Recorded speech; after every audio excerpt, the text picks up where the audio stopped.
ஈதுல் ஃபித்ர் என்று சொல்கிற இந்த நோன்பு முதல் நாளில் இறைவனுடைய மன்னிப்பை பெறுவதற்காக, இறைவனிடத்தில் கூலியை பெறுவதற்காக வருகின்ற உங்கள் அத்தனை நல் உள்ளங்களுக்கும் நோன்பு பெருநாள் வாழ்த்துக்களை தெரிவித்துக் கொள்கின்றோம்.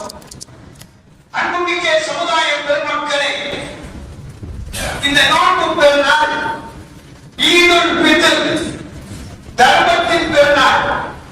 இதுகால வரைக்கும் நாம் உண்ணாமல் பருகாமல் நமதுக்குரிய அழகான ஆசைகளை எல்லாம் அடக்கி ஒரு மாத காலம் தவ வாழ்க்கையை மேற்கொண்டோம். இன்று அதற்கான கூலி கொடுக்கப்படுகிற ஒரு நன்னாள். ஃபித்ர் என்று சொன்னால் நீங்கள் உண்ண வேண்டும், பருக வேண்டும், ஹலாலான ஆசைகளை எல்லாம் நீங்கள் ஆகுமாக்கிக் கொள்ள வேண்டும் என்ற அடிப்படையில் மகிழ்ச்சியோடு நீங்கள் உண்ணுங்கள், பருகுங்கள் என்று சந்தோஷத்தை வெளிப்படுத்துகின்ற ஒரு நன்னாளாக இருந்து கொண்டிருக்கிறது. சமுதாய பெருமக்களே, அருள் நபிகள் நாயகம் ஸல்லல்லாஹு அலைஹி வஸல்லம் அவர்களுடைய வருகை நோக்கம், அவர்களுடைய நபித்துவத்தின் நோக்கம் உலகத்தில் வாழ்கின்ற ஒவ்வொரு மக்களும் பிற மக்களின் மீது அன்பு செலுத்த வேண்டும், பிற மக்களை மதிக்க வேண்டும் என்பதுதான் இஸ்லாத்தினுடைய நோக்கமாக இருந்து கொண்டிருக்கிறது. முதலாக நாம் அன்பு செலுத்த வேண்டியது அல்லாஹ்வின் மீதும் அவரது தூதரின் மீதும் இஸ்லாத்தின் மீதுமாக இருக்க வேண்டும். நம்முடைய உண்மையான அன்பு இஸ்லாத்தின் மீதும் நபியின் மீதும் அல்லாஹ்வின் மீதும் இருக்குமானால் இஸ்லாம் எந்தெந்த வகையில் மீது அன்பு செலுத்த சொல்லி இருக்கின்றதோ அதை நாம் சரியான முறையில் அன்பு வைத்திருப்போம். பெற்றோர்களின் மீது அன்பு வைக்க வேண்டும், மனைவி பிள்ளைகளின் மீது அன்பு வைக்க வேண்டும், உறவினர்களின் மீது அன்பு வைக்க வேண்டும், சமூக மக்களின் மீது அன்பு வைக்க வேண்டும். இந்த அன்பு நம் இடத்தில் எப்படி இருக்கிறது என்று ஒரு காலம் சிந்தித்து பாருங்கள். இந்த பெருநாளுடைய நோக்கம் என்ன? நபிகள் நாயகம் ஸல்லல்லாஹு அலைஹி வஸல்லம் மதீனா நகருக்கு வருகின்ற போது அந்த நகர மக்கள் அவுஸ் என்றும் ஹஸரஜ் என்றும் இரு பிரிவினர்களாக சுமார் 120 ஆண்டுகளுக்கு மேலாக சண்டையிட்டுக் கொண்டிருந்தார்கள். பல ரத்த கலரிகளை ஏற்படுத்திக் கொண்டார்கள், பல கொலைகளை செய்து கொண்டிருந்தார்கள். ஒவ்வொரு கபிலாவிற்கும் ஒவ்வொரு திருவிழாக்கள் பெருநாட்கள் வரும். அப்படி பெருநாட்கள் வருகின்ற போது ஹவுஸ் கபிலாக்கள் தங்களது முன்னோர்கள் போரிலே செய்த தியாகங்களையும் எத்தனை கொலை செய்திருக்கிறார் என்பது போல வீரத்தை பற்றியும் பேசிக் கொண்டிருப்பார்கள். இப்படி ஹஸரஜ் கபிலாக்களுக்கு ஒரு பெருநாள். அவர்களும் தங்களுடைய முன்னோர்கள் எப்படிப்பட்ட தியாகிகள், எப்படி கொலை செய்திருக்கிறார்கள் என்று போரை பற்றி அவர்கள் பேசிக் கொண்டிருப்பார்கள். அவர்களுடைய பெருநாள் கூத்துக்களாகவும் கொண்டாட்டங்களாகவும் இருந்து வந்திருந்தது. இதை பார்த்த நபிகள் நாயகம் ஸல்லல்லாஹு அலைஹி வஸல்லம் அவர்கள் சொன்னார்கள், இது என்ன பெருநாள்? இது பெருநாள் அல்ல. இந்த பெருநாளை விட்டுவிட்டு அல்லாஹ் உங்களுக்கு 2 பெருநாட்களை தந்திருக்கிறார். அது சாதாரணமான பெருநாட்கள் அல்ல.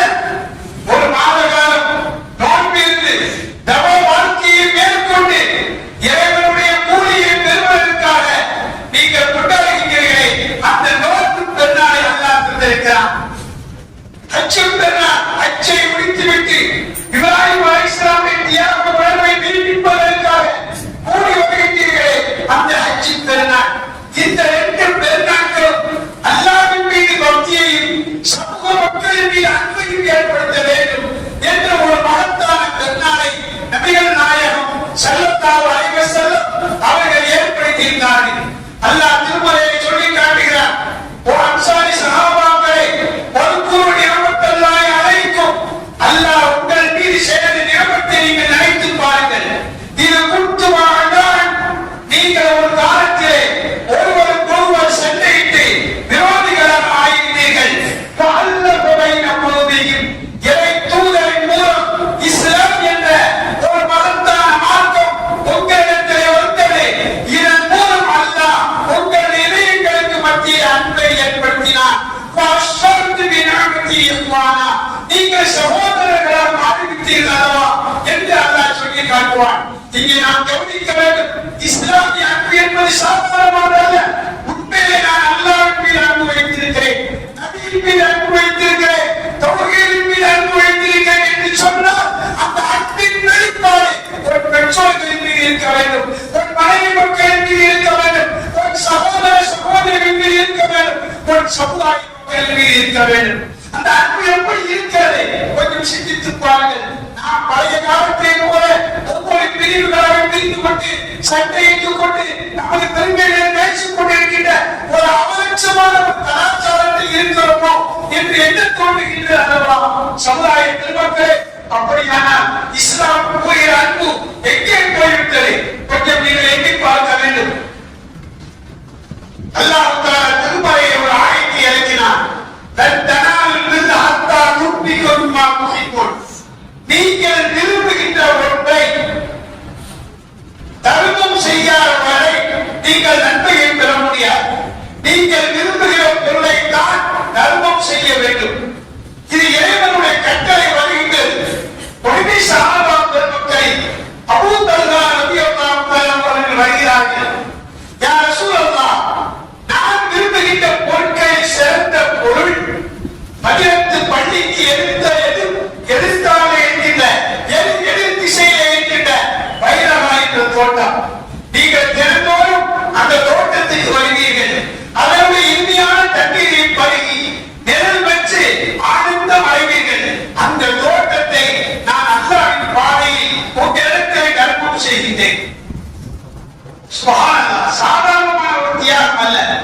இப்படி ஒரு தர்மத்தை இறை மார்க்கத்திற்காக செய்தவுடன் இஸ்லாத்தின் தலைவர் அண்ணன் நபிகள் நாயகம் ஸல்லல்லாஹு அலைஹி வஸல்லம் உடனே தன்னுடைய மார்க்கத்துக்கு தர்மத்தை வாங்கிக் கொள்ளவில்லை. என்ன செய்தார்கள் தெரியுமா? உலக மக்கள் எல்லாம் சிந்திக்க வேண்டும். அவர்கள் செய்த காரியம் என்ன தெரியுமா? அந்த பைரவா என்ற தோட்டத்தை நீங்கள் அல்லாஹ்வின் மார்க்கத்திற்காக தர்மம் செய்வது உண்மையானால் அந்த தோட்டத்தை உறவினர்களுக்கு ரத்தமற்ற சொந்தங்களுக்கு பிரித்து கொடுங்கள் என்று சொன்னார்கள். சுப்ஹானல்லாஹ், அவர் அந்த தோட்டத்தை தனது ரத்த உறவுகளான சகோதர சகோதரிகளுக்கும் அடுத்து தனது பாப்பா கூட பிறந்த அண்ணன் தம்பிகளுடைய பிள்ளைகளுக்கும் பிரித்து கொடுக்கிறார். இது உறவுகளின் மீது உள்ள அன்பு அல்லவா? அதற்கு ஸைத் இப்னு ஹாரிஸா ரலியல்லாஹு தஆலா நபிக்கு வராங்க. யா அல்லாஹ், யா ரசூலல்லாஹ், அல்லாஹ் தஆலா இப்படி ஆயத்தை இறக்கிறான். நீ விரும்புகிற ஒன்றை தான் பிறருக்கு தர்மம் செய்யணும். எனக்கு ஒன்றுமே இல்லை. நான் விரும்புகிற போர்க்களத்திலே பயன்படுத்துகிற ஒரு குதிரை மட்டும் இருக்கிறது. ஒரு குதிரை மட்டும் இருக்கிறது. அதை நான் அல்லாஹ்வின் பாதையை கொடுக்கிறேன். ஸல்லல்லாஹு அலைஹி வஸல்லம் அவருடைய தியாகத்தின் தர்மத்தின் உணர்வை புரிந்து கொண்டு அந்த குதிரையை அவருக்கு இருக்கிற ஒரே சொத்தான அந்த குதிரையை வாங்கி அவர் சென்றவுடன் அவருடைய மகனார் உஸாமத்துக்கு செய்தியை அழைத்து இதை நான் உங்களுக்கு அன்பளிப்பாக தருகிறேன், வைத்துக் கொள்ளுங்கள் என்று கூறினார்கள். தந்தையிடத்திலே ஒரு தர்மத்தை வாங்கி அதை தலையிடத்திலே கொடுக்கிறார்கள் என்று சொன்னார். சமுதாய பெருமக்களை இங்கே நீங்கள் சிந்தித்து பாருங்கள். நம்முடைய அன்பு, நமது பெற்றோர்கள், நமது மனைவி, நமது பிள்ளை, நமது உறவுகள், நம் சமூக மக்களை இப்படி வரிசை கழகமாக இருக்கிற அன்பு எப்படி இருக்கிறது? கொஞ்சம் எண்ணி பாருங்கள்.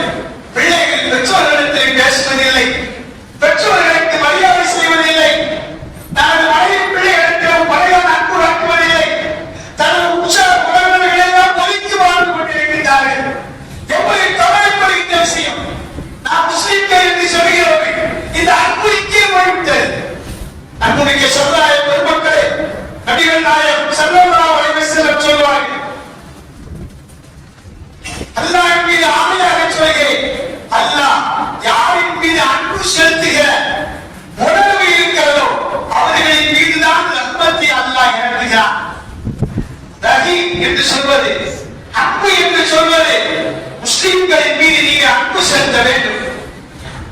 மஸலல் மூமினீன, மூமின்களுக்கு உதாரணம் நபி அவர்கள் சொல்வார்கள், ஃபீ தராஃபிஹிம்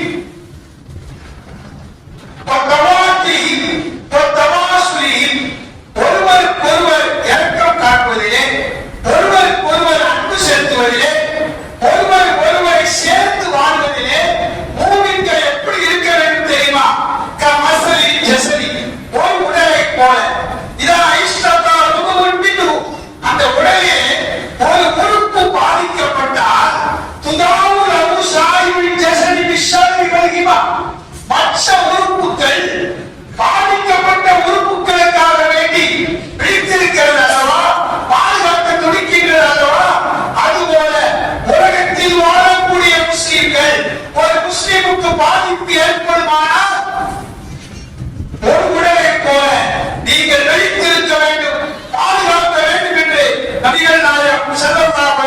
சொன்னார்கள். அருமை நபிகள் நாயகம் ஸல்லல்லாஹு அலைஹி வஸல்லம் அவர்கள் ஹஜ்ஜத்துல் விதாவிலே இருக்கின்ற போது சஹாபா பெருமக்கள் எல்லாம் அரபா மைதானத்தில் இருக்கிறார்கள். நபியினுடைய இறுதி கட்சி லட்சோபலட்ச சஹாபாக்கள் இருக்கிறார்கள். அந்த இறுதி கட்சியிலே தனது நபித்துவத்தின் 23 ஆண்டுகள் இஸ்லாமிய வரலாறுகளை எல்லாம் உபதேசங்களை எல்லாம் ரத்தன சுருக்கமாக சொல்லிக் கொண்டு வருகிறார்கள்.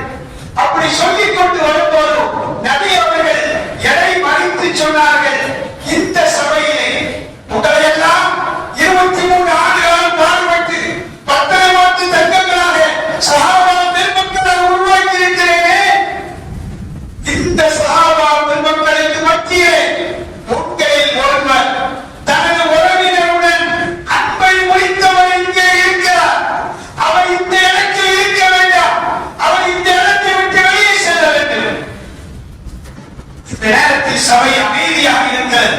நாம் யாரை அன்பை மீறவில்லையே, நாம் யாரின் மீது அன்பை முறிக்கவில்லையே, எல்லோரும் மீது அன்பு செலுத்துகிறோம், சகோதரர்களாகத்தான் வாழ்கிறோம் என்று எண்ணிக்கொண்டிருக்கும் போது ஒரு நபித்தோழர் எழுந்திருக்கிறார். அந்த சபையை விட்டு எழுந்து ஓடுகிறார், கண் கலக்க ஓடுகிறார். தன்னுடைய தாயினுடைய சகோதரி இடத்திலே சென்று, என் சின்ன அன்னையை, என் சாட்சியை, உங்கள் உறவை துண்டித்ததற்காக அருள் நபிகள் நாயகம் ஸல்லல்லாஹு அலைஹி வஸல்லம் அவர்கள் அரபா மைதானத்தில் லட்சக்கணக்கான தோழர்களுக்கு மத்தியிலே என்னை விரட்டி வைத்தார்கள். என்னை மன்னித்து விடுங்கள், நான் மன்னித்து கேட்கிறேன். உங்கள் உறவை வெறுத்ததற்காக மனமொழி என்னை மன்னித்து என் உறவை புதுப்பித்து தாருங்கள், நான் மன்னிப்பிச்சையாக கேட்கிறேன் என்று அவர் அழுகிறார், கதறுகிறார்.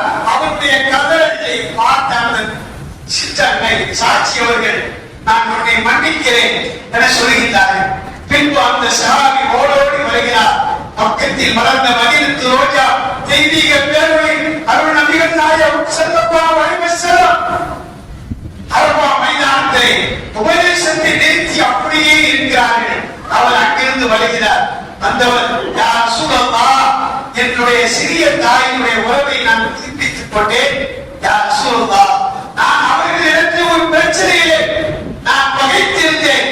இதற்காக நீங்கள் இந்த அவையை விட்டு வெளியே போய் சொல்ல வேண்டுமா, வெளியே போய் செல்ல வேண்டுமா, அவ்வளவு பெரிய குற்றமா நான் செய்துவிட்டேன் என்று அவர் கேட்கின்ற போது அந்த நபிகள் நாயகம் ஸல்லல்லாஹு அலைஹி வஸல்லம் சொன்னார்கள், இந்த அரபா மைதானம் அல்லாஹ்வின் அருள் பொழிந்து கொண்டிருக்கிற அரபா மைதானம், அல்லாஹ்வின் திருத்தூதர் இருக்கிற இந்த அரபா மைதானத்தை தீர அல்லாஹ்வின் அருள் நின்றுவிட்டது.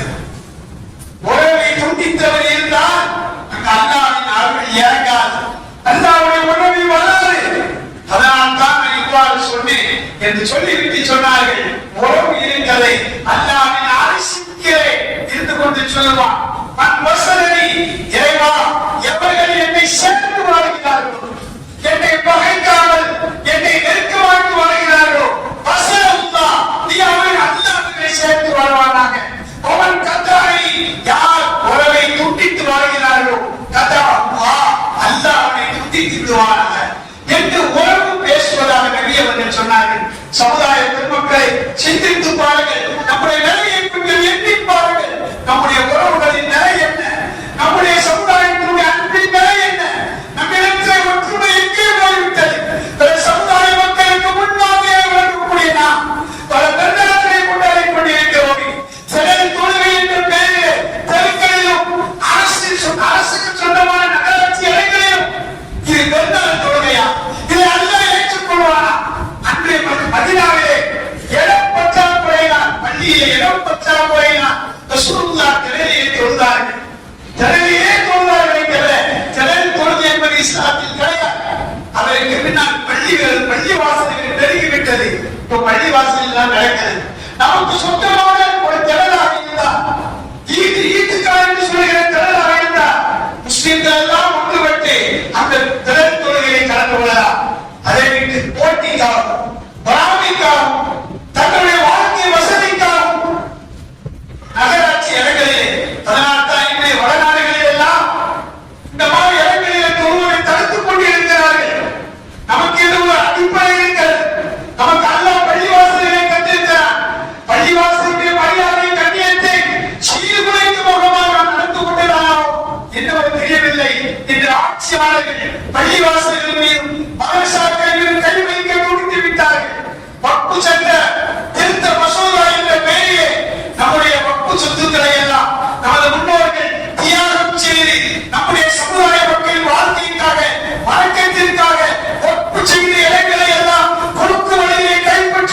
நாட்டிலே சட்டங்களை தீட்டிக் கொண்டிருக்கிறார்கள். நாமும் உறங்கிக் கொண்டிருக்கிறோம். சமுதாய மக்களை எப்பொழுதுதான் பிடிக்கப் போகின்றோம்?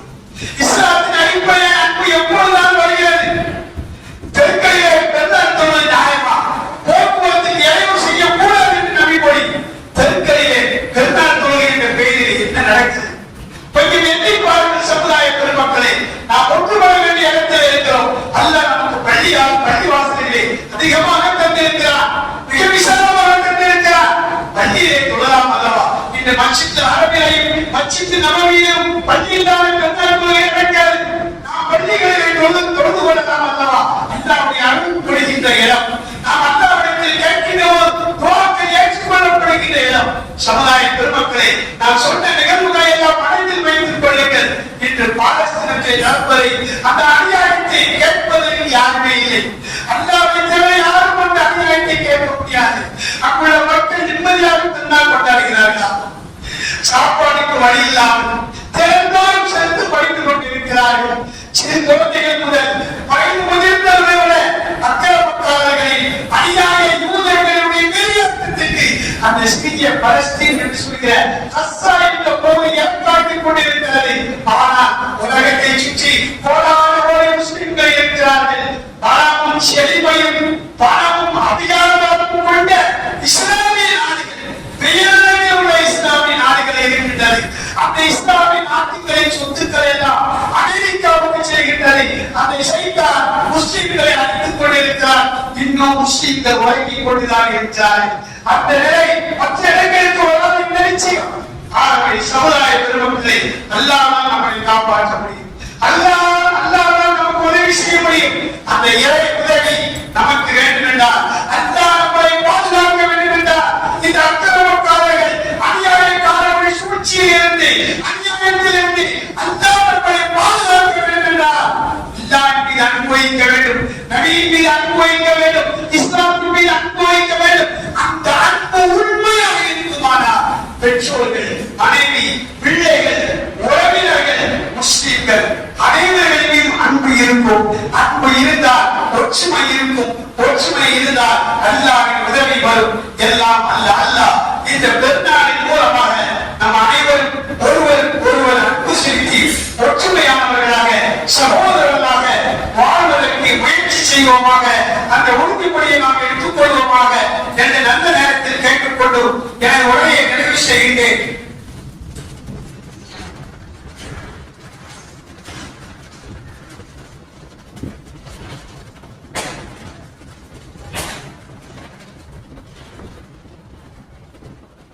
نسأل الله العظيم أن يؤتي علينا من أنوار معرفته ويظهر علينا من خصائص إحسانه ويوفقنا لمحبته ومرضاته. صلى الله على سيدنا محمد وعلى آله وأصحابه أجمعين وسلم تسليما كثيرا والحمد لله رب العالمين. بارك الله لنا ولكم بالقرآن العظيم ونفعنا وإياكم بالآيات والذكر الحكيم. إن الله تعالى غفور رحيم.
ومن سيئات أعمالنا من يهده الله فلا مضل له ومن يضلل فلا هادي له وأشهد أن لا إله إلا الله وحده لا شريك له وأشهد أن محمدا عبده ورسوله صلى الله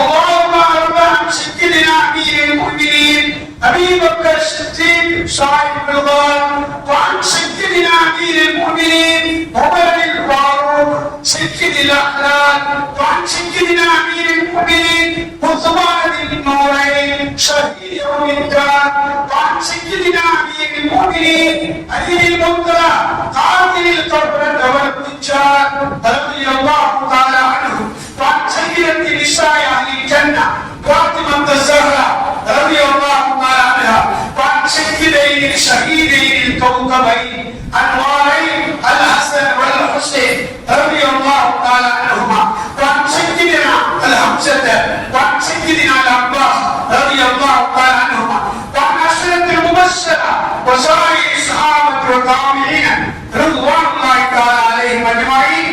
اللهم أعز الإسلام والمسلمين، اللهم أعلي كلمة الإسلام والمسلمين، اللهم انصر الإسلام والمسلمين، اللهم انصر أهل المجاهدين أهل فلسطين برحمتك يا أرحم الراحمين.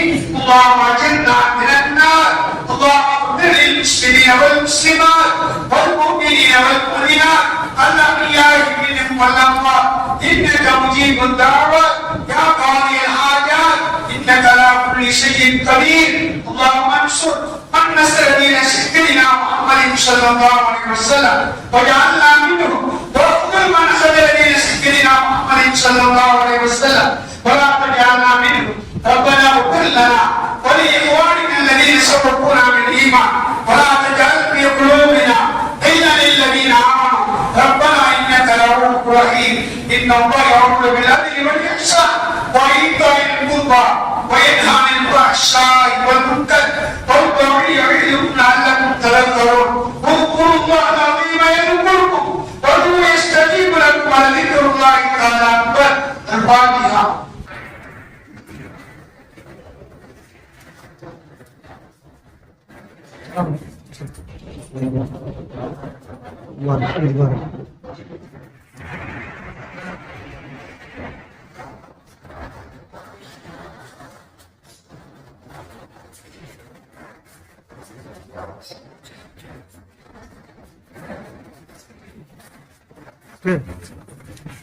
ஒண்ணுதான் அம்மா நாலு சைக்கிள் நானே என்ன தொப்பி சொல் பண்ணி எல்லாம் பண்ணி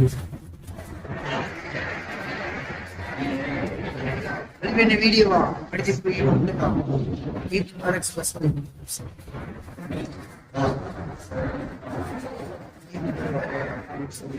தெரியும்.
எடுத்து அசுரம் எக்ஸாம் பண்ணுவேன் பசங்க